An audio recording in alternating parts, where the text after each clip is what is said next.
Баршаңызға сәлем қыздар. Тек қана тамақтар түсіре бермей, осындай басқа да жұмыстарды көрсетуге шешім қабылдадым. Мынау 8 мартқа сыйланған әйел бақыты деген гүл. Біз оны ажыратып екі түбекке пересадка жасайтын боламыз.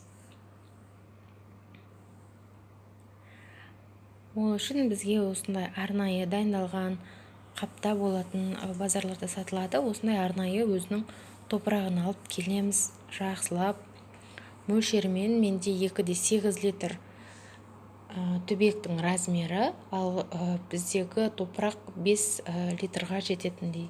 Яғни менде 2 түбек, екеуіне теңдей бөліп салатын боламын.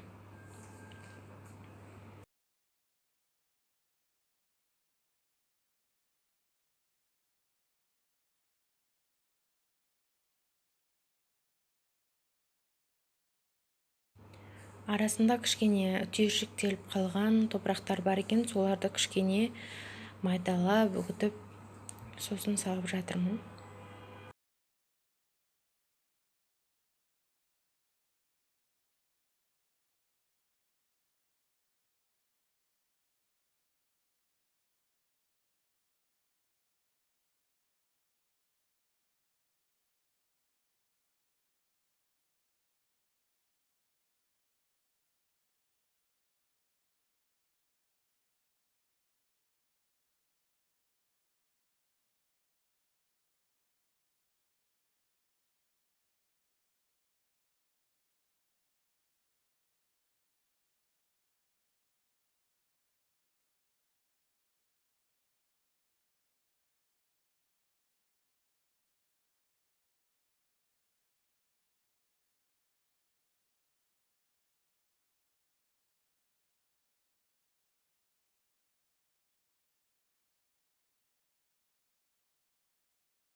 Бұл гүл әйел адамға өте жақын гүл болып саналады екен. Яғни әйел кісі қуанып жүрсе, бақытты болса, бұл гүл одан әрі ашылып әдемі бола түседі дейді. Сондай ақпараттар бар. Тағы бір ақпарат, әйел бақыты гүлінің жанында дәл осындай ер адамның бақыты деген, яғни мужское счастье деген гүл бар. Сол гүлді қасына алып келіп отырғызатын болса, немесе түбегімен қасына алып келіп қоятын болса, бұл гүлде құлпырып әдемі болып ашылады екен. Сондай ырым дейма, сондай ақпараттар бар екен. Міне біз атроскамызды алып жатырмыз. Түбектен оңай алынады. Өйткені түбінде бір күн алдын су құйып әдемі болып босап тұр. Енді біз оны тамырларын жұлып алмай, сындырып алмай, аккуратный етіп ажыратып алуымыз керек. Жаймен қарай тартсаңыз, өзі жай ғана ажыралады. Бірден жұлып алуға болмайды.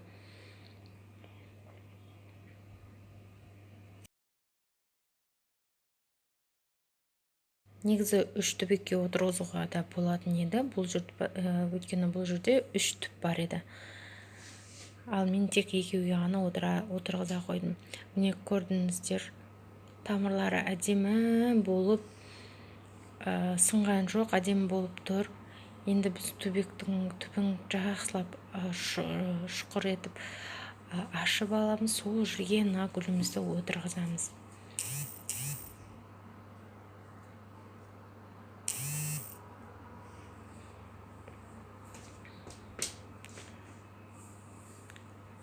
Түбін жақсылап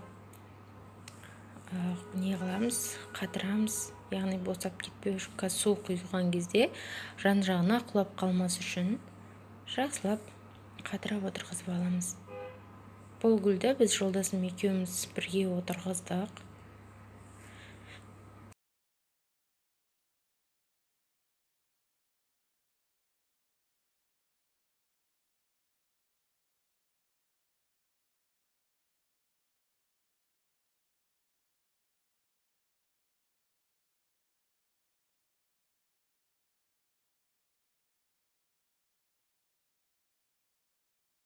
Отырғызып болған соң су құямыз. Суды бірден былшылдатып көп құйып, төгіп құймау керек. Кішкенеден тамызып, түбіне дейін көлдеп, жақсы сіңіп бару үшін аз-аздан осы баклажканың крышкасын ашпай тамызып құятын боламыз.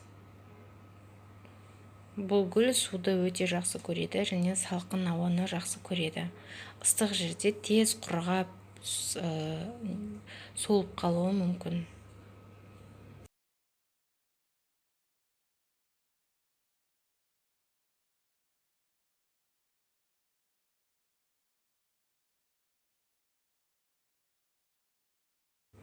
Жан жағына шашылған топырақтарын ішіне салып жібереміз.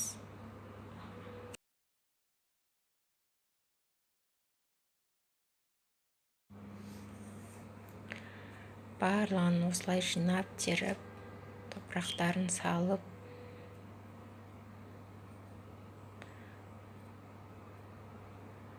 отырғыздық.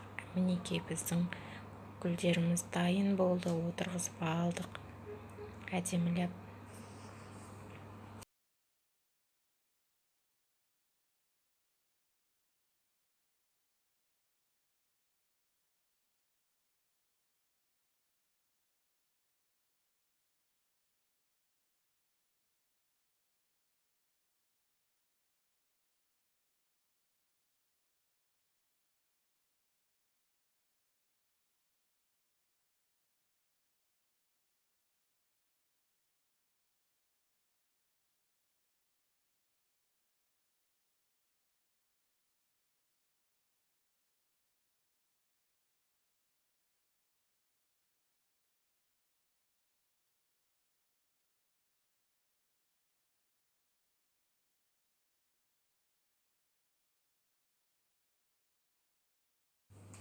Гүл отырғызуды осылай жасап үйреніп алсаңыздар болады, қыздар. Сіздерге кішігірім кеңес болсын дедім.